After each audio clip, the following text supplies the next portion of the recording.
in the Atlanta History Center in an enormous round room on a high platform surrounded by a 50-foot tall painting that encircles the platform. It's a cyclorama. It's amazing. So amazing that hundreds of thousands of people turned up to see it as it traveled through various cities in the United States. And this is only one of many cycloramas that were popular among the public in the late 19th century. These were entrepreneurial endeavors. People paid admission to come see this. It was meant, in this case, to put you in the center of the Battle of Atlanta. This is one of only 2 surviving cycloramas in the United States. The other is of the Battle of Gettysburg. So they both depict critical moments in the Civil War. Many people, in fact, point to the Battle of Atlanta as a critical turning point. The North had been able to take many of the South's industrial centers, but Atlanta remained. And this painting depicts General Sherman's attempt with the U.S. Army to take Atlanta.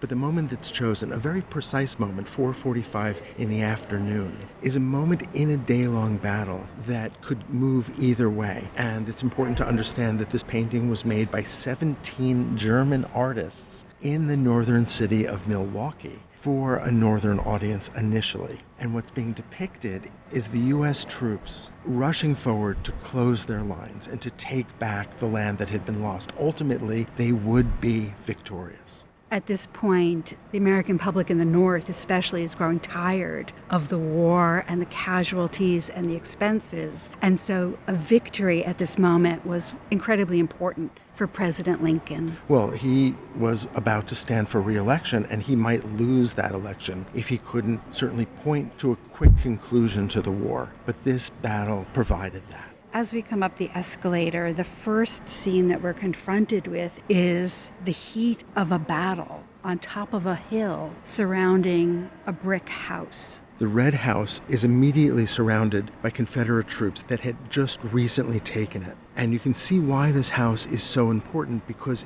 this was the location of a battery of artillery. And you can see just to the right of the house, 4 cannon. And as we look closely at the house, we see the damage done to the house by the fighting. We see figures shooting from the house. We see smoke emerging. The Union troops are rushing in to close their line, but they have to displace these Confederate soldiers, which is no easy feat.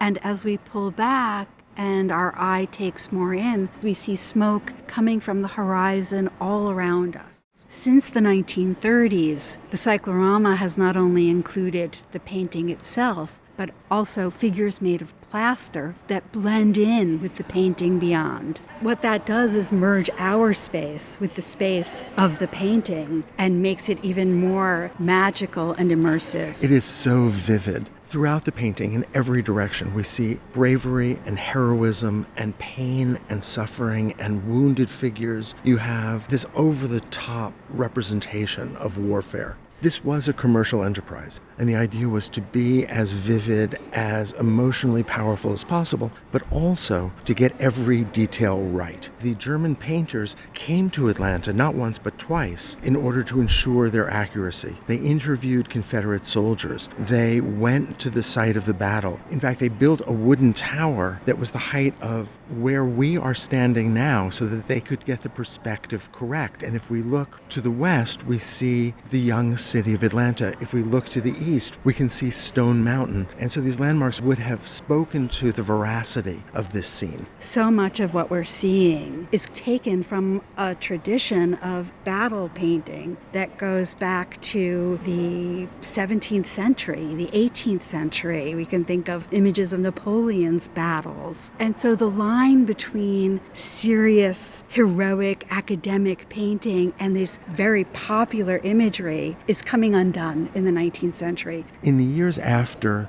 the rebels lost the Civil War, a mythology developed that has come to be known as the Lost Cause. This was to create a heroic narrative for the South, that it was simply defending its way of life, defending its dignity, with no mention of the institution of slavery. It was critical at that point to give the impression not of a Union victory, but of Southern glory and a moment of Southern heroism, so that the painting could be read, if one didn't look too closely, as a victory for the South, a victory for the rebels. And so you can imagine that when an entrepreneur bought this painting and wanted to bring it to Atlanta, some changes needed to be made. And so the painting was partially repainted. At one section, you can see a group of ragtag figures. These are soldiers that have been captured. Originally, these had been Confederate soldiers, but when the painting was to be shown in the South, these figures were repainted so that they could be read as U.S. soldiers that had been captured. And of course, this is all meant to make this more palatable to an Atlanta audience.